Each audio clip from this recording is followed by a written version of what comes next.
வாங்க ஃப்ரெண்ட்ஸ், இன்னைக்கு சூப்பரான சுவையான ஒரு அருமையான ஒரு பொரியல் செஞ்சுக்கலாம். அதுதான் இந்த அதலக்காயை வச்சு செய்ய போகிறோம்.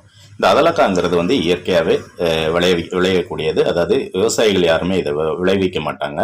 இயற்கையாகவே காடுகளில் கிடைக்கக்கூடியது. ரொம்ப ரொம்ப சத்து மிக்கது. இந்த மழை நேரங்களில் மட்டுமே இது கிடைக்கக்கூடியதை நீங்கள் கிடைச்சா விட்டுறாதீங்க. கண்டிப்பாக ஒரு முறை நான் சொன்ன மாதிரி செஞ்சு பாருங்கள். இந்த அதலக்காயை இந்த மாதிரி குட்டி குட்டியாக கட் பண்ணிக்கோங்க. இப்போ ஒரு கடாயில் ஒரு டேபிள் ஸ்பூன் அளவுக்கு எண்ணெய் ஊற்றி அது சூடானதும் கொஞ்சம் கடுகு போட்டு அது பொரிஞ்சதும் கொஞ்சம் வெங்காயம், பச்சை மிளகாய், கருவேப்பிலை இதை போட்டு ஒரு வதக்குங்க.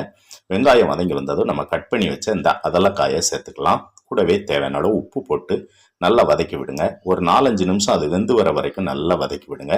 இந்த அளவுக்கு வெந்து வந்ததுக்கப்புறம் கொஞ்சமாக தேங்காயும் சீரகமும் கொரகொரப்பா அரைச்சி அதோட சேர்த்து நல்லா ஒரு 2 நிமிஷத்துக்கு வதக்கி விடுங்க. அவ்வளோதாங்க, ஒரு சூப்பரான பொரியல் ரெடி.